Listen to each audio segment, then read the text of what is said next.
ನಮಸ್ತೆ Karnataka digital book Kannada YouTube ಚಾನಲ್ಗೆ ಸ್ವಾಗತ ಸುಸ್ವಾಗತ. ಯುಗಾದಿಯ ಪೂರ್ವವೇ ಸ್ಫೋಟವಾಯಿತು ಕೋಡಿಶ್ರೀ ಭವಿಷ್ಯ. ಶಿವರಾತ್ರಿಯ ನಂತರ ಪ್ರಕೃತಿಯಲ್ಲಿ ವಿಪ್ಲವವಾಗತ್ತೆ. ಯುಗಾದಿಯ ಪೂರ್ವವೇ ರಾಜ್ಯ ರಾಜಕಾರಣ, ರಾಷ್ಟ್ರ ರಾಜಕಾರಣದಲ್ಲಿ ತಲ್ಲಣವೇ ಸೃಷ್ಟಿಯಾಗತ್ತೆ. ಯುಗಾದಿ ಬಳಿಕ ಸಂಕಟ ಫಿಕ್ಸ್. ಹಾಲು ಕೆಟ್ಟರೂ ಹಾಲುಮತ ಸಮಾಜ ಕೆಡುವುದಿಲ್ಲ. ಈ ಮಾತಿನ ಅರ್ಥವೇನು? ಮಹಾಕುಂಭಮೇಳದ ನಂತರ ಕೋಡಿಶ್ರೀಗಳು ನುಡಿದಂತಹ ಭವಿಷ್ಯವಾಣಿ ಏನು? ಈ ಎಲ್ಲ ಪ್ರಶ್ನೆಗಳಿಗೆ ಉತ್ತರವನ್ನ ಈ ವಿಡಿಯೋದಲ್ಲಿ ಸಂಪೂರ್ಣವಾಗಿ ನೋಡ್ತಾ ಹೋಗೋಣ. ಇಂತಹ ವಿಸ್ಮಯಕಾರಿ ವಿಡಿಯೋಗಳು ನಮ್ಮ ಯೂಟ್ಯೂಬ್ ಚಾನಲ್ ಅಲ್ಲಿ ಇವೆ. ಅವುಗಳನ್ನು ನೋಡಿ ಪ್ರೋತ್ಸಾಹಿಸಿ. ಜೊತೆಗೆ ಕೆಲವೊಂದಿಷ್ಟು ಜನರು ವಿಡಿಯೋವನ್ನ ಮಾತ್ರ ನೋಡ್ತಾ ಇದ್ದಾರೆ, ಸಬ್ಸ್ಕ್ರೈಬೇ ಮಾಡ್ಕೊಳ್ತಾ ಇಲ್ಲ. ನೀವೇನಾದ್ರೂ ನಮ್ಮ ಯೂಟ್ಯೂಬ್ ಚಾನಲ್ ಅನ್ನ ಸಬ್ಸ್ಕ್ರೈಬ್ ಮಾಡಿಕೊಂಡ್ರೆ ನಾವು ಅಪ್ಲೋಡ್ ಮಾಡುವಂತಹ ವಿಡಿಯೋ ಮೊದಲು ತಲುಪುವುದೇ ನಿಮಗೆ. ಸೊ ಅದಕ್ಕೋಸ್ಕರ ನಮ್ಮ ಯೂಟ್ಯೂಬ್ ಚಾನಲ್ ಅನ್ನ ಸಬ್ಸ್ಕ್ರೈಬ್ ಮಾಡ್ಕೊಳ್ಳಿ, ವಿಡಿಯೋಗೆ ಲೈಕ್ ಕೊಡಿ, ಕಮೆಂಟ್ ಮಾಡಿ. ಬನ್ನಿ ಕೋಡಿಶ್ರೀಯ ಸ್ಫೋಟಕ ಭವಿಷ್ಯವನ್ನ ಹೇಳ್ತೀವಿ. ವೀರಬ್ರಹ್ಮೇಂದ್ರ ಸ್ವಾಮೀಜಿಗಳು ಬರೆದಿದ್ದ ಕಾಲಜ್ಞಾನದಲ್ಲಿ ಅದೊಂದು ಸಂಕೇತ ಸಿಕ್ಕರೆ ಸತ್ಯಯುಗ ಆರಂಭವಾಗತ್ತೆ ಅಂತ ಹೇಳಿದ್ದಾರೆ. ಆ ಸಂಕೇತ ಏನು? ಜೊತೆಗೆ ಕೋಡಿಮಠದ ಶ್ರೀಗಳ ಬಾಯಿಂದ ಬರೋ ನುಡಿಗಳು ಇಂದಿಗೂ ಕೂಡ ಸುಳ್ಳಾಗಿಲ್ಲ.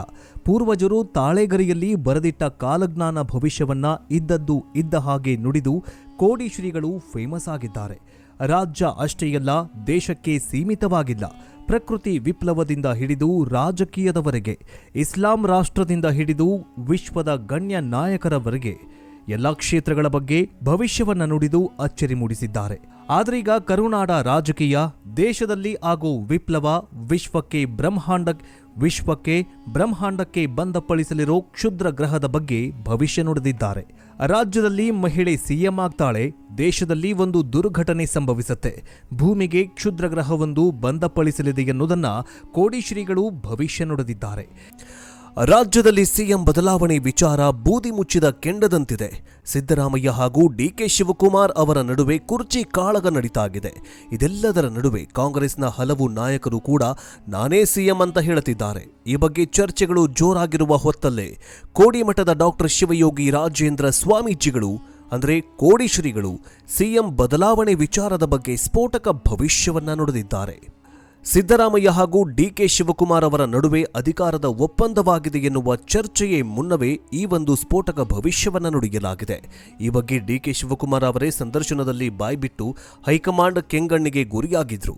ಕಾಂಗ್ರೆಸ್ ಸರ್ಕಾರದ 5 ವರ್ಷದ ಅಧಿಕಾರದವಧಿಯಲ್ಲಿ ಸಿದ್ದರಾಮಯ್ಯ ಅರ್ಧ ಅಧಿಕಾರ ನಡೆಸಿದ್ರೆ ಇನ್ನುಳಿದ ಅಧಿಕಾರದ ಅವಧಿಯನ್ನ ಡಿಕೆ ಶಿವಕುಮಾರ್ ಅವರು ನಡೆಸ್ತಾರೆ ಎನ್ನುವಂತಹ ಮಾತುಗಳು ಕೇಳಿ ಬರ್ತಾಗಿರುವಂತಹ ಬೆನ್ನಲ್ಲೇ ಈಗ ಕೋಡಿಶ್ರೀಗಳು ನುಡಿದಿರುವ ಭವಿಷ್ಯವಾಣಿ ಅಚ್ಚರಿಯನ್ನ ಮೂಡಿಸಿದೆ. ಹಾಲು ಕೆಟ್ಟರೂ ಹಾಲುಮತ ಸಮಾಜ ಕೆಡುವುದಿಲ್ಲ ಅನ್ನೋ ಮಾತಿದೆ. ಅದೇ ರೀತಿ ಈಗ ಹಾಲುಮತ ಸಮಾಜದವರ ಕೈಯಲ್ಲಿ ರಾಜ್ಯದ ಅಧಿಕಾರ ಇದೆ. ಹಾಗಾಗಿ ಅಧಿಕಾರವನ್ನ ಅವರಿಂದ ಬಿಡಿಸಿಕೊಳ್ಳೋದಕ್ಕೆ ಅಷ್ಟು ಸುಲಭದ ಮಾತಲ್ಲ. ಅವರಾಗಿಯೇ ಅಧಿಕಾರ ಬಿಡಬೇಕು, ಅವರಿಂದ ಅಧಿಕಾರ ಪಡೆಯುವುದು ಅಷ್ಟು ಸುಲಭವಲ್ಲ. ಮುಂದೆ ಏನೆಲ್ಲ ಆಗತ್ತೆ ಅಂತ ಯುಗಾದಿಯ ಬಳಿಕ ಭವಿಷ್ಯವನ್ನ ಹೇಳ್ತೇನೆ ಅಂತ ಕೋಡಿಶ್ರೀಗಳು ಭವಿಷ್ಯವನ್ನ ನುಡಿದಿದ್ದಾರೆ. ಕೋಡಿಶ್ರೀಗಳ ಭವಿಷ್ಯವಾಣಿಯ ಪ್ರಕಾರ ಸಿದ್ದರಾಮಯ್ಯ ಅವರನ್ನ ಸಿಎಂ ಸ್ಥಾನದಿಂದ ಕೆಳಗಿಳಿಸುವುದು ಸದ್ಯಕ್ಕೆ ಸುಲಭವಾದ ಮಾತಲ್ಲ. ರಾಜ್ಯದಲ್ಲಿ ಸಿಎಂ ಬದಲಾವಣೆ ಕೂಗು ನಡೆಯುವ ಲಕ್ಷಣಗಳು ಇಲ್ಲ. ಅವರನ್ನ ಅಧಿಕಾರದಿಂದ ಕೆಳಗಿಳಿಸುವುದು ಸಾಧ್ಯವಿಲ್ಲ. ಒಂದು ವೇಳೆ ಸಿದ್ದರಾಮಯ್ಯ ಅವರು ತಾನಾಗಿಯೇ ಅಧಿಕಾರವನ್ನ ಬಿಡಬೇಕು, ಅದನ್ನ ಹೊರತುಪಡಿಸಿದರೆ ರಾಜ್ಯದಲ್ಲಿ ಸದ್ಯಕ್ಕೆ ಸಿದ್ದರಾಮಯ್ಯ ಅವರ ಬದಲಾವಣೆ ಇಲ್ಲ ಅಂತ ಪರೋಕ್ಷವಾಗಿ ತಮ್ಮ ಭವಿಷ್ಯವಾಣಿಯ ಮೂಲಕ ತಿಳಿಸಿದ್ದಾರೆ. ಇನ್ನು ಯುಗಾದಿ ಹಬ್ಬದ ಬಳಿಕ ಜಗತ್ತಲ್ಲಿ ಹಲವಾರು ಬದಲಾವಣೆಗಳು ನಡೆಯಲಿವೆ. ಕಳೆದ ವರ್ಷಕ್ಕಿಂತ ಈ ವರ್ಷ ಮತ್ತಷ್ಟು ಭೀಕರವಾಗಿರಲಿದೆ. ಭೂಕಂಪ, ಸಾವು ನೋವು, ಕಟ್ಟಡಗಳು ಉರುಳುವುದು, ಸುನಾಮಿ ಸೇರಿದಂತೆ ಭೀಕರ ಘಟನೆಗಳಿಗೆ ವಿಶ್ವ ಸಾಕ್ಷಿಯಾಗಲಿದೆ. ಈವರೆಗೆ ಜಲ ಸುನಾಮಿಯಾಗುತ್ತಿತ್ತು, ಈ ಸಲ ಭೂ ಸುನಾಮಿ ಸಂಭವಿಸಲಿದೆ. ಬಾಹ್ಯಾಕಾಶದಲ್ಲೂ ಸುನಾಮಿಯಾಗಲಿದ್ದು, ಈ ಎಲ್ಲದರ ಬಗ್ಗೆ ಯುಗಾದಿಯ ಬಳಿಕ ಮತ್ತೆ ಭವಿಷ್ಯವನ್ನ ಹೇಳ್ತೇನೆ ಅನ್ನೋದರ ಮೂಲಕ ಮತ್ತೆ ಭವಿಷ್ಯವನ್ನ ನುಡಿದಿದ್ದಾರೆ. ಸಂಕ್ರಾಂತಿ ಭವಿಷ್ಯವು ರಾಜ ಮಹಾರಾಜರಿಗೆ ಹಾಗೂ ದೊಡ್ಡ ವ್ಯಾಪಾರಸ್ಥರಿಗೆ ಒಳ್ಳೆಯದಾಗತ್ತೆ. ಬಳಿಕ ಚಂದ್ರಮಾನ ಯುಗಾದಿ ಬರುತ್ತೆ. ಚಂದ್ರನನ್ನ ಆಧಾರವಾಗಿಟ್ಕೊಂಡು ಮಳೆ, ಬೆಳೆ, ಅವಘಡಗಳು, ಸುಖ ದುಃಖಗಳು ಸೇರಿದಂತೆ ಈ ವಿಷಯಗಳ ಬಗ್ಗೆ ಯುಗಾದಿಯ ಭವಿಷ್ಯ ಹೇಳಲಾಗುತ್ತೆ. ಯುಗಾದಿ ಹಬ್ಬ ಇನ್ನೊಂದೇ ತಿಂಗಳಲ್ಲಿ ಬರಲಿದೆ. ಹೀಗಾಗಿ ಅದರ ಮೇಲೆ ಈಗಾಗಲೇ ಭವಿಷ್ಯ ಹೇಳೋದು ಕಷ್ಟ. ಈಗಿರುವ ಲಕ್ಷಣಗಳನ್ನ ನೋಡಿದ್ರೆ ಮುಂದಿನ ದಿನಗಳಲ್ಲಿ ಕರ್ನಾಟಕಕ್ಕೆ ಯಾವುದೇ ತೊಂದರೆಗಳು ಇಲ್ಲ. ಈ ವರ್ಷ ರಾಜ್ಯದಲ್ಲಿ ಮಳೆ ಬೆಳೆ ಉತ್ತಮವಾಗಿರಲಿದ್ದು ಯಾವುದೇ ತೊಂದರೆ ಇಲ್ಲ ಅಂತ ಹೇಳಿದ್ದಾರೆ. ಇನ್ನು ಯುಗಾದಿಯ ಬಳಿಕ ಮತ್ತೆ ಜಾಗತಿಕದ ಬಗ್ಗೆ ಬಹಳ ಅಜಾಗರೂಕತೆ ಇದೆ. ಹೋದ ವರ್ಷಕ್ಕಿಂತ ಈ ವರ್ಷ ಇನ್ನೂ ಭೀಕರತೆ ಕಾಡುವ ಲಕ್ಷಣಗಳು ಇವೆ. ಭೂಮಿ ಕುಪ್ಪಳಿಸುವುದು ಅಂದ್ರೆ ಭೂಕಂಪ, ಸಾವು ನೋವು ಹೆಚ್ಚಾಗುವುದು ಅಂದ್ರೆ ರೋಗ ರುಜಿನಗಳು ಹೆಚ್ಚಾಗತ್ತೆ, ಕಟ್ಟಡಗಳು ನೆಲಸಮವಾಗುವುದು, ಜೊತೆಗೆ ಭೂ ಸಮಾಧಿ, ಭೂ ಜಲಸಮಾಧಿ, ಭೂ ಸುನಾಮಿ, ಜಲಸಮಾಧಿ, ಬಾಹ್ಯ ಸುನಾಮಿ ಅಂತ ಹೇಳಲಾಗತ್ತೆ. ಇಷ್ಟು ದಿನಗಳವರೆಗೆ ಜಲಸಮಾಧಿಯಾಗಿತ್ತು, ಆದರೆ ಈಗ ಭೂ ಸಮಾಧಿಯಾಗುವ ಲಕ್ಷಣಗಳು ಕಾಡ್ತಾ ಇದೆ ಅಂತ ಕೋಡಿಶ್ರೀಗಳು ಸ್ಫೋಟಕ ಭವಿಷ್ಯವನ್ನು ನುಡಿದಿದ್ದು, ಜೊತೆಗೆ ಬಾಹ್ಯಾಕಾಶದಲ್ಲೂ ಕೂಡ ಸುನಾಮಿಯಾಗತ್ತೆ ಅನ್ನೋದರ ಮೂಲಕ ಹೇಳಲಾಗಿದೆ. ಕಾಲಜ್ಞಾನ ಅಂತಂದ್ರೆ ಮುಂದೆ ಭವಿಷ್ಯದಲ್ಲಿ ಆಗುವ ಘಟನೆಗಳನ್ನ ಮುಂಚಿತವಾಗಿ ತಿಳಿದುಕೊಂಡಿರುವ ಸಾಧು ಸಂತರು ಅವುಗಳನ್ನ ತಾಳೆಗರಿಯಲ್ಲಿ ಬರೆದಿಟ್ಟಿದ್ದಾರೆ. ಅದನ್ನ ಕಾಲಜ್ಞಾನ ಅಂತ ಕರೆಯಲಾಗತ್ತೆ.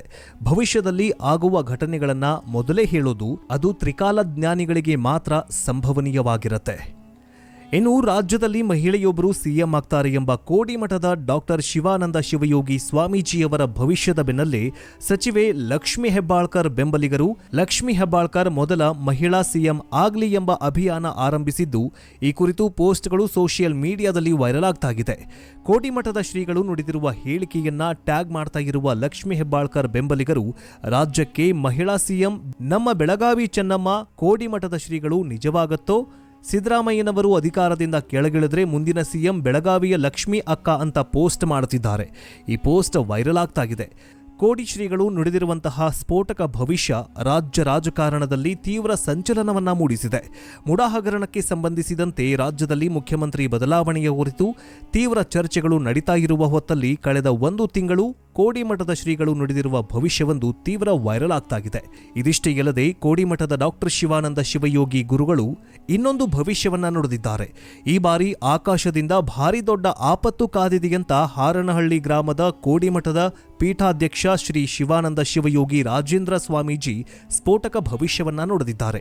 ಸದರಿ ವರ್ಷದ ಮಳೆಯಿಂದ ರಾಜ್ಯದಲ್ಲಿ ದೇಶದಲ್ಲಿ ಹೆಚ್ಚು ತೊಂದರೆಯಾಗಿದೆ. ಪಂಚಶಕ್ತಿಗಳಿಂದ ನಮಗೆ ತೊಂದರೆಯಾಗಲಿದೆ. ಭೂಮಿ, ಅಗ್ನಿ, ವಾಯು, ಆಕಾಶ, ಪ್ರಕೃತಿ ಇವೆಲ್ಲ ನಮಗೆ ತೊಂದರೆ ಕೊಡಲಿವೆ. ಹಾಗೂ ಆಕಾಶದಲ್ಲಿ ಆಗುವ ದೊಡ್ಡ ಸುದ್ದಿಯೊಂದು ಇದೆ. ಜನ ಇದ್ದಕ್ಕಿದ್ದಂತೆ ಸಾಯ್ತಾರೆ, ಭೂಮಿ ಬಿರುಕು ಬಿಡತ್ತೆ, ಗುಡ್ಡ ಕುಸಿದು ಹೋಗತ್ತೆ ಅಂತ ಕಳೆದ ಬಾರಿ ಹೇಳಿದ್ದೆ. ಪ್ರವಾಹದಲ್ಲಿ ಹಲವು ದೇಶಗಳು ಮುಳುಗುತ್ತವೆ ಅಂತ ಕೂಡ ಹೇಳಿದ್ರು. ಅನಾಹುತಗಳು ಇನ್ನೂ ನಡೆಯಲಿವೆ ಅಂತ ಕೋಡಿಮಠದ ಶ್ರೀಗಳು ಭವಿಷ್ಯವನ್ನ ನುಡಿದಿದ್ದಾರೆ. ಆಕಾಶ ತತ್ವ ಪ್ರಕಾರ ತೊಂದರೆಯಾಗಬಹುದು, ರಾಜನ ಮೇಲೆ ಭಂಗ ಬರುತ್ತದೆ. ಅಭಿಮನ್ಯುವಿನ ಬಿಲ್ಲನ್ನ ಮೋಸದಿಂದ ಕರ್ಣನ ಕೈಯಲ್ಲಿ ದಾರ ಕಟ್ ಮಾಡಿಸಿದ. ಮಹಾಭಾರತದಲ್ಲಿ ಕೃಷ್ಣ ಗೆದ್ದ, ಗದಾಯುದ್ಧದಲ್ಲಿ ಭೀಮ ಗೆದ್ದ. ಕೃಷ್ಣ ನಿಲ್ಲದೆ ದುರ್ಯೋಧನ ಈ ಬಾರಿ ಗೆಲ್ಲುತ್ತಾನೆ. ಹೌದು, ಸೆಂಟ್ರಲ್ ಸ್ಟೇಟ್ ಒಂದೇ ರೀತಿಯಾಗಲಿದೆ. ಸರ್ಕಾರಕ್ಕೆ ತೊಂದರೆಯಿಲ್ಲ. ಜಲ, ಅಗ್ನಿ, ಪೃಥ್ವಿ, ವಾಯು ಇದರಿಂದ ತೊಂದರೆಯಾಗತ್ತೆ ಅಂತ ಭವಿಷ್ಯವನ್ನ ನುಡಿದಿದ್ದಾರೆ. ಇನ್ನು ಇದಿಷ್ಟೇ ಅಲ್ಲದೆ ಈ ಬಾರಿ ಇನ್ನೂ ಮಳೆ ಮುಗುದಿಲ್ಲ. ಇದು ಕ್ರೋಧಿನಾಮ ಸಂವತ್ಸರ. 5 ಕಡೆಯಿಂದಲೂ ಆಪತ್ತು ಇದೆ. ಇನ್ನು ಆಕಾಶದಿಂದ ಒಂದು ದೊಡ್ಡ ವಿಪತ್ತು ಬರತ್ತೆ ಅಂತ ಕೋಡಿಮಠದ ಸ್ವಾಮೀಜಿಯವರು ಸ್ಫೋಟಕ ಭವಿಷ್ಯವನ್ನ ನುಡಿದಿದ್ದಾರೆ. ಹಾಸನ ಜಿಲ್ಲೆ ಅರಸೀಕೆರೆ ತಾಲೂಕಿನ ಹಾರನಹಳ್ಳಿ ಗ್ರಾಮದ ಕೋಡಿಮಠದ ಶ್ರೀ ಶಿವಾನಂದ ಶಿವಯೋಗಿ ರಾಜೇಂದ್ರ ಸ್ವಾಮೀಜಿ ಮಾಧ್ಯಮಗಳನ್ನ ಉದ್ದೇಶಿಸಿ ಮಾತನಾಡಬೇಕಾದಲ್ಲಿ ಮಳೆ ಇನ್ನೂ ಮುಗಿದಿಲ್ಲ, ಮಳೆಯಿಂದ ಜಾಸ್ತಿ ತೊಂದರೆ ಇದೆ, ಪ್ರಾಕೃತಿಕ ದೋಷ ಇದೆ, ಭೂಮಿ, ಜಲ, ಅಗ್ನಿ, ವಾಯು, ಆಕಾಶ ಎಲ್ಲ ಸೇರ್ಕೊಂಡು ತೊಂದರೆಯನ್ನ ಅನುಭವಿಸಬೇಕಾಗತ್ತೆ ಅಂತ ಹೇಳಿದ್ದಾರೆ. ಇನ್ನು ಈ ಹಿಂದೆಯೂ ಅಯೋಧ್ಯ ರಾಮ ಮಂದಿರ ವಿಷಯದಲ್ಲಿ ಪ್ರತಿಕ್ರಿಯೆ ನೀಡಿದ್ದಂತಹ ಕೋಡಿ ಶ್ರೀಗಳು ಹಿಂದೂಗಳು ಒಂದಾದ್ರೆ ಒಳ್ಳೆಯದು, ಭಾರತೀಯರು ಒಗ್ಗಟ್ಟಾದ್ರೆ ಎಲ್ಲರಿಗೂ ಒಳ್ಳೆಯದಾಗತ್ತೆ ಅಂತ ಹೇಳಿದ್ರು. ಅದರಂತೆ ಅಯೋಧ್ಯ ರಾಮ ಮಂದಿರ ನಿರ್ಮಾಣವಾದಂತಹ ಸಂದರ್ಭದಲ್ಲಿ ಇಡೀ ಭಾರತ ಹಿಂದೂ ಮುಸ್ಲಿಂ ಎನ್ನದೇ ಎಲ್ಲರೂ ಕೂಡ ಒಂದಾಗಿದ್ರು, ಈಗಲೂ ಕೂಡ ಒಂದಾಗಿದ್ದಾರೆ. ಇನ್ನು ಶ್ರೀ ಕೋಡಿಮಠದ ಶ್ರೀಗಳು ಮತ್ತು ವೀರಬ್ರಹ್ಮೇಂದ್ರ ಸ್ವಾಮೀಜಿಗಳು 2030 ನಂತರ ಎಲ್ಲವೂ ಕೂಡ ಬದಲಾಗತ್ತೆ, ಭೂಮಿ ಸಮೃದ್ಧಿಯಿಂದ ಬೆಳೆಯತ್ತೆ. ಆದರೆ ಈ ವರ್ಷದಿಂದ ಅಂದರೆ 2024ರಿಂದ 2029ರವರೆಗೆ ಭಾರತಕ್ಕೆ, ಇಡೀ ಭೂಮಿಗೆ ದೊಡ್ಡ ಆಘಾತ, ಗಂಡಾಂತರ ಕಟ್ಟಿಟ್ಟ ಬುತ್ತಿ ಇದೆಲ್ಲದರಲ್ಲಿ ಯಾರು ಬದುಕುಳಿದು 2030ಕ್ಕೆ ಬದುಕುಳಿತಾರೋ ಅವರು ಪುಣ್ಯವಂತರು ಅಂತ ಹೇಳಲಾಗಿದೆ. ಅದಕ್ಕೋಸ್ಕರ ಈ ಕ್ಷಣದಿಂದಲೇ ಪುಣ್ಯದ ಕೆಲಸಗಳನ್ನ ಮಾಡೋಣ, ಕಲಿಯುಗವನ್ನ ಅತ್ಯಂತ ಸುರಕ್ಷಿತವಾಗಿ ಶಾಂತಿಯುತವಾಗಿ ಅಂತ್ಯ ಮಾಡೋಣ ಅಂತ ಹೇಳ್ತಾ ಇವತ್ತಿನ ಈ ಒಂದು ವಿಡಿಯೋವನ್ನ ಮುಗಿಸ್ತಾ ಇದ್ದೀವಿ. ಮುಂದಿನ ವಿಡಿಯೋದಲ್ಲಿ ಮತ್ತೆ ಸಿಗೋಣ. ಹೇಗನ್ನಿಸ್ತು ವಿಡಿಯೋ ಕಮೆಂಟ್ ಮೂಲಕ ತಿಳಿಸಿ. ಮುಂದಿನ ವಿಡಿಯೋದಲ್ಲಿ ಸಿಗೋಣ. ಜೈ ಹಿಂದ್, ಜೈ ಕರ್ನಾಟಕ. ಎಲ್ಲರಿಗೂ ಶರಣು ಶರಣಾರ್ಥಿ.